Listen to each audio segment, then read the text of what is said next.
हरीश एक गरीब रिक्शे वाला था। उसके पिता चल बसे थे। कुछ साल बाद हरीश की शादी भूमिका से हो जाती है। भूमिका काफी मोटी थी और हरीश दुबला पतला। भूमिका के पिता और हरीश के पिता दोनों अच्छे दोस्त थे। इस वजह से उनकी दोस्ती रिश्ते में बदल जाती है। हरीश शादी करके भूमिका को अपने घर लेकर आता है। हरीश की माँ नई बहू का स्वागत करती है, लेकिन दरवाजे पर लगाए गए सजावट के सामान अचानक से टूटकर गिर जाते हैं। अरे ये सब कैसे हो गया?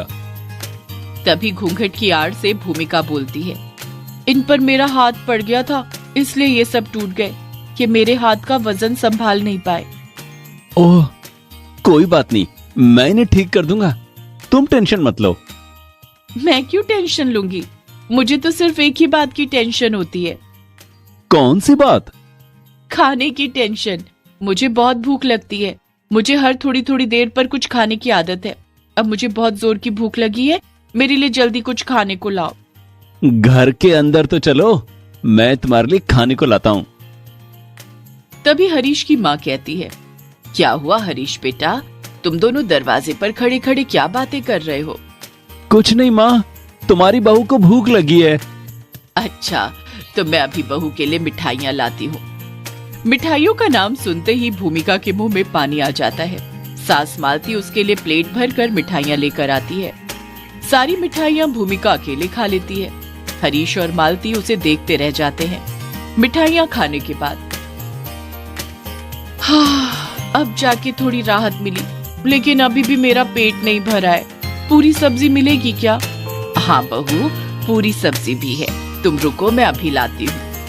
इस बार मालती 2 प्लेट में पूरी और सब्जी लेकर आती है। एक प्लेट भूमिका के लिए और दूसरी प्लेट हरीश के लिए। लेकिन भूमिका तो अपनी प्लेट 2 मिनट में चट कर जाती है और अब हरीश के प्लेट से भी खाने लगती है। भूमिका बहू, तेरे लिए और पूरियां लाऊं क्या? हाँ माँ जी। मालती ढेर सारी पूरियां और सब्जी लाती है। भूमिका सब खा जाती है। भूमिका का मोटापा और उसे इस तरह से खाते हुए देखकर शादी में आए मेहमान हंसने लगते हैं और मालती से कहते हैं, क्यों रे मालती, ऐसी भी क्या मजबूरी थी जो इस मोटी को अपने हरीश के लिए ब्याह लाई? दोनों साथ चलेंगे तो लोग क्या कहेंगे? एक तो तेरी बहू मोटी इतनी है, ऊपर से खाती है तो लगता है जैसे जन्म जन्म की भूखी हो। मालती मन में सोचती है, अब पता चला इसके मोटापे का राज। खाना ही इतना खाती है, ये तो महीने भर का राशन 2 दिन में खत्म कर देगी। हाय राम, हमारे तो खुद ही खाने पीने का कोई ठिकाना नहीं है। इस भुक्खड़ को इतना सारा खाना कैसे खिलाएंगे? मालती चाची से कहती है, सुमन चाची, हरीश के पिताजी ने भूमिका के पिता से वादा किया था कि हरीश की शादी भूमिका से ही करेंगे। हमने उसी वादे की लाज रखी। हमें क्या पता था कि ये इतनी मोटी है। भूमिका का खाना देखकर मालती और हरीश टेंशन में आ गए थे। शाम को दुल्हन की मुंह दिखाई की रस्म पूरी हुई। रात को जब भूमिका और हरीश सोने के लिए अपने कमरे में गए तो भूमिका की भार से चारपाई टूट गई और भूमिका जमीन पर गिर गई। हाय हाय राम, मैं मर गई। अरे भूमिका, अपना हाथ दो, मैं तुम्हें उठाता हूँ। हरीश भूमिका को उठाने की कोशिश करता है, लेकिन वो इतनी मोटी और भारी थी कि वो उसे उठा नहीं पाता है और खुद भी गिर जाता है। कमरे में शोर सुनकर मालती आ जाती है। अरे ये चारपाई कैसे टूट गई? माँ, चारपाई भूमिका का भार सहन नहीं कर पाई। सहन करेगी भी कैसे? वजन देखा है बहू का, ऐसा लगता है जैसे 4 आदमियों का वजन लेकर बैठी है।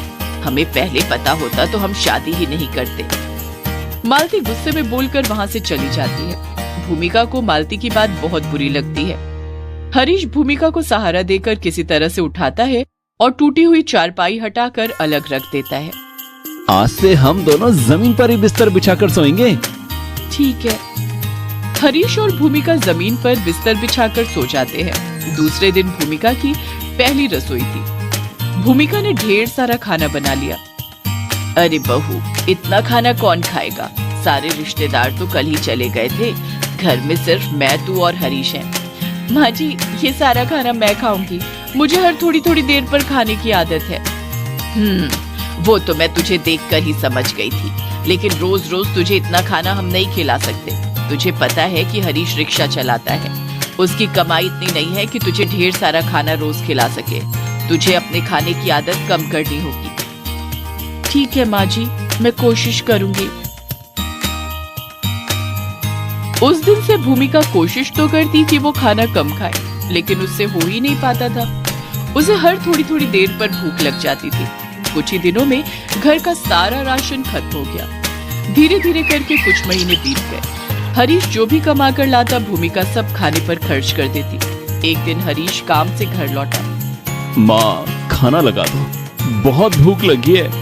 आज दिन भर कोई सवारी नहीं मिली, सारा दिन रिक्शे को लेकर खड़ा रहा, बहुत थकान हो रही है। खाना कैसे लगा दूं? घर में खाना ही नहीं बना। तभी भूमिका भागती हुई हरीश के पास आती है और कहती है, मुझे बहुत भूख लगी है, बाहर से मेरे लिए खाना ले आओ। मुझे तो कुछ समझ नहीं आ रहा है, ये सब क्या हो रहा है? मैं बताती हूँ। तेरी बीवी ने खा खा कर घर का सारा राशन खत्म कर दिया है। घर में खाने के लिए कुछ नहीं बचा है। मैं तो कहती हूँ इसे इसके मायके छोड़ा, नहीं तो ये हमें भी खा जाएगी। मालती की बात सुनकर भूमिका जोर जोर से रोने लगती है। हाँ हाँ, मुझे मेरे मायके छोड़ाओ, यहाँ मुझे भरपेट खाने को भी नहीं मिलता। क्या भरपेट खाने को नहीं मिलता? नहीं। अब तो हरीश को भी बड़ा गुस्सा आया। उसने फौरन कहा, चल तुझे अभी तेरे मायके छोड़ कर आता हूँ। भूमिका अपने कुछ कपड़े लेकर हरीश के रिक्शे पर जाकर बैठ जाती है। हरीश जैसे रिक्शा चलाने लगा, वो रिक्शा खींच ही नहीं पा रहा था। बड़ी मुश्किल से काफी जोर लगाकर उसने रिक्शा खींचना शुरू किया, लेकिन तभी जोर की आवाज आई और रिक्शा टूट गया। हे भगवान, किस घड़ी में मैंने इससे शादी की थी। गरीबी में आटा गीला हो गया। अब मैं कल से काम पर कैसे जाऊंगा? सुनिए जी, मुझे माफ कर दीजिए। तेरी वजह से मैं सड़क पर आ जाऊंगा। अब तो रिक्शा बनवाने के भी पैसे नहीं है मेरे पास, लेकिन तुझे तेरे मायके जरूर छोड़ कर आऊंगा। हरीश भूमिका को पैदल ही उसके मायके तक छोड़ने जाता है। चलते चलते भूमिका काफी थक जाती है।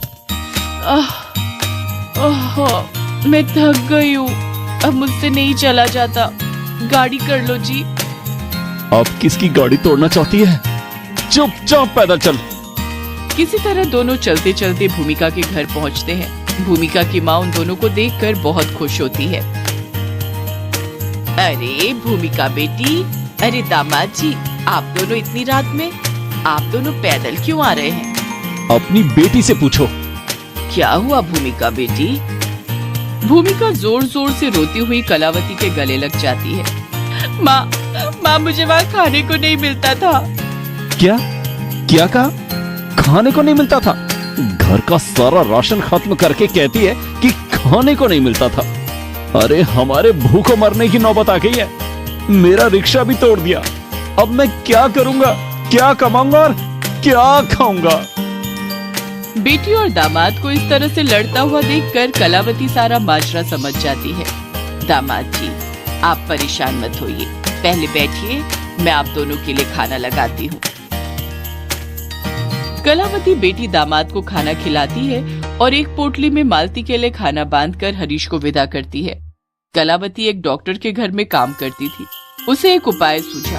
अगली सुबह, भूमिका बेटी, अच्छा किया जो तू यहाँ आ गई। क्यों, क्या हुआ माँ? मैं जहाँ पर काम करती हूँ ना, उनकी बेटी की देखभाल के लिए उन्हें किसी की जरूरत है। कल से तू मेरे साथ काम पर चलना। ठीक है माँ। भूमिका दूसरे दिन कलावती के साथ काम पर जाती है। वहाँ उसने देखा कि उसकी तरह ही एक बेहद मोटी लड़की है। माँ, काम क्या करना होगा? बेटी, ये पारुल है, मेरे मालिक की बेटी। इसकी शादी हो गई थी, लेकिन मोटापे के कारण इसके पति ने इसे छोड़ दिया, जिस कारण ये पागल हो गई है। इसे भी तेरी तरह बहुत खाने का शौक था। क्या पति ने छोड़ दिया, पागल हो गई? हाँ, अभी तो इसका घर पर इलाज चल रहा है, लेकिन ठीक नहीं हुई तो इसे पागल खाने भेजना पड़ेगा। पारुल की हालत देखकर भूमिका अपने बारे में सोचकर डर जाती है। मेरे पति भी मेरे मोटापे के कारण मुझे मायके छोड़ गए हैं। कहीं उन्होंने भी मुझे हमेशा के लिए छोड़ दिया और मैं पागल हो गई तो? नहीं नहीं नहीं नहीं नहीं, नहीं। मैं ऐसा नहीं होने दूंगी। उस दिन के बाद से भूमिका पारुल की देखभाल तो करने ही लगी, साथ ही उसने अपनी बार बार खाने की आदतों को कम कर लिया। वो रोज सुबह उठकर व्यायाम भी करने लगी। कुछ महीनों में भूमिका का मोटापा कुछ कम हो गया। माँ, अब मैं ससुराल जाना चाहती हूँ। हाँ बेटी, जरूर जा। भूमिका अपने कमाए हुए पैसे लेकर ससुराल पहुंची। हरीश और मालती ने जब देखा कि उसका मोटापा काफी कम हो गया था, वे काफी हैरान हुए। भूमिका, तुम? भूमिका ने हरीश के हाथ में पैसे देते हुए कहा, मुझे एहसास हो गया है कि मेरे ज्यादा खाने और मोटापे की वजह से हमारा कितना नुकसान हुआ है। अब मैं और पतली होकर दिखाऊंगी। इन पैसों से आप रिक्शा ठीक करवा लेना। रिक्शा तो मैंने ठीक करवा लिया। हरीश और मालती भूमिका को गले लगा लेते हैं और अब भूमिका अपना वजन और कम करने में जुट जाती है। बबीता बहुत गरीब लड़की थी। पिता के देहांत के बाद छोटे भाई और माँ की जिम्मेदारी उसके नाजुक कंधों पर आ गई थी। लेकिन एक दिन अचानक बबीता की किस्मत बदल गई और वो जादुई मेहंदी वाली लड़की बन गई। भोलानाथ के देहांत के बाद सुनीता फूट फूट कर रो रही थी। बबीता ने अपनी माँ को ढांढस बंधाते हुए कहा, मत रो माँ, पिताजी का जाना हम सब के लिए बहुत दुखद है। लेकिन अगर तुम ही इस तरह टूट जाओगी तो मेरे छोटे भाई धीरू का क्या होगा? वो अभी बहुत छोटा है, उसे कौन संभालेगा? बबीता बेटी, हमारे घर में तेरे पिता ही कमाने वाले थे, अब वो भी हमें छोड़कर चले गए। हमारे घर का खर्चा कैसे चलेगा? धीरू की पढ़ाई भी छूट गई। तुम चिंता मत करो माँ, मैं कोई न कोई काम करके पैसे कमाऊंगी जिससे हमारा गुजारा चल जाएगा। मैं धीरू को भी पढ़ाऊंगी। बबीता लोगों के घरों में काम मांगने जाने लगी। एक घर में एक बूढ़ी औरत अकेली रहती थी। बबीता को उसके घर में काम मिल गया। बेटी, तुम्हें मेरे घर का सारा काम करना होगा, जैसे खाना बनाना, बर्तन धोना, सफाई करना, बाजार से सामान लाना और बगीचे में लगे पौधों की देखभाल करना। इस काम के लिए मैं तुम्हें 5,000 रुपए दूंगी। जी ठीक है, मैं आपका सारा काम कर दूंगी। बबीता दूसरे दिन से बूढ़ी औरत के घर का सारा काम करने लगी। बबीता ने देखा कि उस बूढ़ी औरत के घर में बहुत बड़ा बगीचा था, जिसमें तरह तरह के पौधे लगे हुए थे। उसमें से एक पौधा मेहंदी का था। बबीता को पेड़ पौधों से बहुत लगाव था। वो सभी पौधों का बहुत ख्याल रखती और उन्हें समय समय पर पानी देती। एक दिन की बात है, बूढ़ी औरत की तबीयत बहुत खराब हो गई। अम्मा, आपकी तबीयत बहुत खराब है, मैं आपको डॉक्टर के पास ले चलती हूँ। नहीं बिटिया, उसकी कोई जरूरत नहीं है। क्यों अम्मा? मेरे बगीचे में एक मेहंदी का पौधा है, तो उस पौधे से थोड़े से मेहंदी के पत्ते तोड़ कर ले आ। बबीता बगीचे में जाकर मेहंदी के पत्ते तोड़ कर ले आती है। ये लो अम्मा, मैं मेहंदी के पत्ते ले आई, क्या इसे पीसना होगा? नहीं बिटिया। बूढ़ी औरत ने मेहंदी के पत्तों पर अपना हाथ फिराया और पत्ते अपने आप पिसकर पेस्ट बन गए। ये कैसा चमत्कार है अम्मा?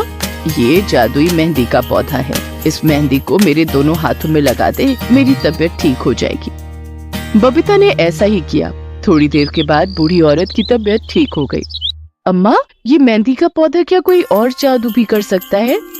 हाँ, इस पौधे के पत्तों को पीसने की जरूरत नहीं पड़ती। इनके ऊपर हाथ फेरने से ये अपने आप पिस जाते हैं। उसके बाद ये मेहंदी जिस किसी बीमार औरत के हाथ में लगाई जाए, उसकी बीमारी ठीक हो जाती है। इस मेहंदी को ब्याहता औरतों के हाथ पर लगाने से उनका सुहाग दीर्घायु हो जाता है और उनके पतियों पर आने वाली हर मुसीबत टल जाती है। अम्मा, ये तो चमत्कारी मेहंदी का पेड़ है। क्या मेहंदी का ये पौधा आप मुझे देंगी? आपके घर का सारा काम करने के बाद मेरे पास थोड़ा समय बच जाता है। उस समय मैं ये जादुई मेहंदी औरतों के हाथों में लगाऊंगी और थोड़े पैसे कमा लूंगी। मना मत करना अम्मा, मेरे घर में पैसों की बहुत तंगी है। मैं अपने छोटे भाई को पढ़ाना चाहती हूँ, लेकिन पैसे न होने के कारण उसे पढ़ा नहीं पा रही हूँ। ठीक है, मेहंदी का ये पौधा मेरे बगीचे में ही रहेगा, लेकिन तू इसके पत्ते तोड़ कर ले जाना। ये सुनकर बबीता बहुत खुश हो जाती है। काम खत्म करके जब वो घर जाने लगती है तो मेहंदी के पौधे से ढेर सारे पत्ते तोड़ कर ले जाती है। घर जाकर बबीता ने जैसे ही पत्तों पर हाथ फेरा, वे अपने आप पीसकर पेस्ट बन गए। बबीता मेहंदी के पेस्ट को एक कूप में भर लेती है और गली मोहल्ले में घूम घूम कर आवाज लगाने लगती है, मेहंदी लगवा लो, डिजाइनर मेहंदी लगवा लो, जादुई मेहंदी लगवा लो। रीना आओ, मीना आओ, चाची आओ, काकी आओ, जादुई मेहंदी लगवाओ। ए मेहंदी वाली। जी मैडम जी, तेरे मेहंदी में क्या जादू है? मैडम जी, जो औरत इस मेहंदी को अपने हाथों में लगवाएगी उसका सुहाग दीर्घायु होगा और उसके सुहाग पर आने वाली हर मुसीबत टल जाएगी। अच्छा, ऐसी बात है, चलो ट्राई करते हैं। जरा मेरे हाथों में मेहंदी लगाना। बबीता उस औरत के हाथों में मेहंदी लगाने लगती है। बबीता ने बहुत सुंदर डिजाइन बनाकर मेहंदी लगाई। अरे वाह, तूने तो बहुत सुंदर मेहंदी लगाई है। कितने पैसे हुए? 40 रुपए मैडम जी, 20 एक हाथ के और 20 दूसरे हाथ के। बस ठीक है, ये ले तेरे 40 रुपए। और हाँ, तेरी मेहंदी में कोई जादू है या नहीं ये भी पता चल जाएगा। ठीक है मैडम जी, अच्छा अब मैं चलती हूँ। बबीता वहाँ से चली गई। तभी उस औरत का पति घर आ गया। अरे आप इतनी जल्दी घर आ गए? आज ऑफिस से जल्दी छुट्टी हो गई क्या? ऑफिस की बिल्डिंग में आग लग गई है। आग बुझाने के लिए दमकल को बुलाना पड़ा। कई लोग अभी भी बिल्डिंग में फंसे हुए हैं। वो तो अच्छा हुआ कि ऑफिस पहुंचने से पहले किसी ने मुझे फोन करके सब बता दिया और मैं घर वापस आ गया। अच्छा, तभी उस औरत को बबीता की बात याद आई। मैडम जी, जो औरत इस मेहंदी को अपने हाथों में लगवाएगी उसका सुहाग दीर्घायु होगा और उसके सुहाग पर आने वाली हर मुसीबत टल जाएगी। उस मेहंदी वाली ने ठीक कहा था। ये मेहंदी सचमुच में जादुई है। मेरे सुहाग पर आने वाली मुसीबत पहले ही टल गई, वरना आज कुछ भी हो सकता था। अरे तुम क्या बड़बड़ा रही हो? औरत ने अपने पति को जादुई मेहंदी वाली बात बताई। अरे ये जादू वादू कुछ नहीं होता, ये सब बेकार की बातें हैं। लेकिन कुछ तो बात जरूर है। उधर बबीता मेहंदी लगाने के लिए आवाजें लगा रही थी। मेहंदी लगवा लो, डिजाइनर मेहंदी लगवा लो, जादुई मेहंदी लगवा लो। ए मेहंदी वाली, मेरे दोनों हाथों में मेहंदी लगा दे और पैसे मैं तब दूंगी जब तेरी मेहंदी अपना जादू दिखाएगी। ठीक है मैडम जी। बबीता उस औरत के दोनों हाथों में मेहंदी लगा देती है। मेहंदी लगाने के बाद, अच्छा मैडम जी अब मैं चलती हूँ, मैं कल फिर आऊंगी अपने पैसे लेने। पैसे तो तब मिलेंगे ना जब तेरी मेहंदी अपना जादू दिखाएगी। मैडम जी, मेरी जादुई मेहंदी का जादू आपको जरूर दिख जाएगा। इतना कहकर बबीता वहाँ से आगे चली गई और मेहंदी लगाने के लिए आवाजें लगाने लगी। थोड़ी देर में उस औरत के पति का फोन आया। हेलो सुजाता, आज मैं बाल बच गया, नहीं तो मेरा एक्सीडेंट हो जाता। अरे लेकिन ये सब कैसे हुआ? मैं ऑफिस जा रहा था, तभी पीछे से एक तेज रफ्तार ट्रक आ रही थी। ट्रक मुझे धक्का मारने वाली थी कि किसी ने मेरा हाथ पकड़कर मुझे अपनी तरफ खींच लिया और मेरी जान बच गई। अच्छा, वो मेहंदी वाली ठीक ही कह रही थी, ये जादुई मेहंदी है। कौन मेहंदी वाली? औरत अपने पति को बबीता के बारे में सब कुछ बता देती है। इधर बबीता की जादुई मेहंदी अपना काम कर रही थी। बबीता दूसरे दिन भी जादुई मेहंदी लगाने के लिए गली मोहल्लों में निकली। मेहंदी लगवा लो, जादुई मेहंदी, बड़ी से बड़ी बीमारी ठीक कर देगी जादुई मेहंदी। तभी बबीता को उस औरत ने आवाज लगाया जिसने उसे मेहंदी लगाने के पैसे नहीं दिए थे। ए मेहंदी वाली। जी मैडम जी, ये ले तेरे पैसे। तूने सही कहा था, तेरी मेहंदी जादुई है। कल तेरी जादुई मेहंदी के कारण मेरे पति की जान बच गई। मेरी तरफ से कुछ और पैसे रख ले। धन्यवाद मैडम जी। तभी मोहल्ले की और औरतें भी बबीता को मेहंदी लगाने के लिए बुलाने लगी। ए मेहंदी वाली, जरा इधर आना। जी मेम साहब, मेरी सास को पिछले 5 दिन से बुखार है, उनका बुखार नहीं उतर रहा। क्या तेरी मेहंदी से बड़ी बीमारी ठीक हो जाती है? जी मेम साहब, मैं अभी अम्मा जी के हाथों में मेहंदी लगा देती हूँ।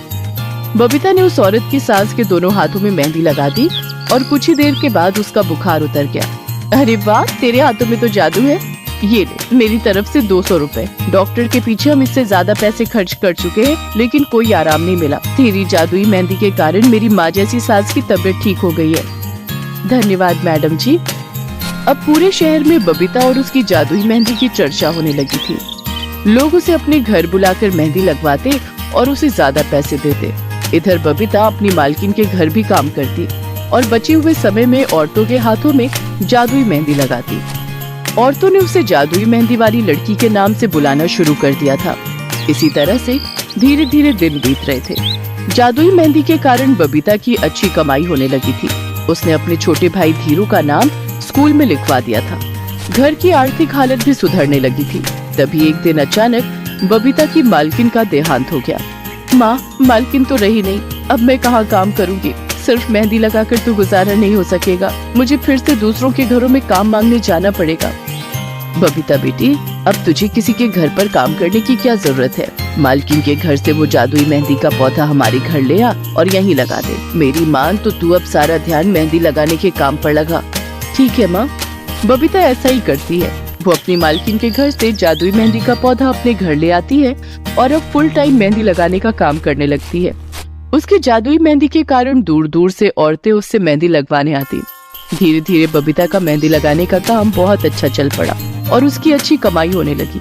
बबीता ने कुछ पैसे इकट्ठे करके एक मेहंदी पार्लर खोल लिया। अब शहर की बड़ी बड़ी शादियों में उसे दुल्हन को मेहंदी लगाने के लिए बुलाया जाने लगा। फोन पर, बबीता, कल मेरी बेटी की शादी है, मैं चाहती हूँ कि तुम उसके हाथों में जादुई मेहंदी लगा दो जिससे उसका सुहाग दीर्घायु हो और सुरक्षित रहे। मैं तुम्हें पैसों में तोल दूंगी। ठीक है मैडम जी, मैं आज शाम को आपके घर आकर आपकी बेटी के हाथों में मेहंदी लगा दूंगी। इस तरह बबीता अपनी जादुई मेहंदी के कारण खूब चर्चित हो गई और ढेर सारा पैसा कमाने लगी। अब बबीता ने अपने और अपने परिवार के लिए एक बड़ा सा घर खरीद लिया और धीरू का एडमिशन शहर के सबसे बड़े स्कूल में करवा दिया। बेटी, धन्य है वो बूढ़ी अम्मा जिनके कारण तुझे जादुई मेहंदी का पौधा मिला और हमारी गरीबी दूर हो गई। हाँ माँ, आज मैं जो कुछ भी हूँ उनकी वजह से ही हूँ। Please subscribe this channel.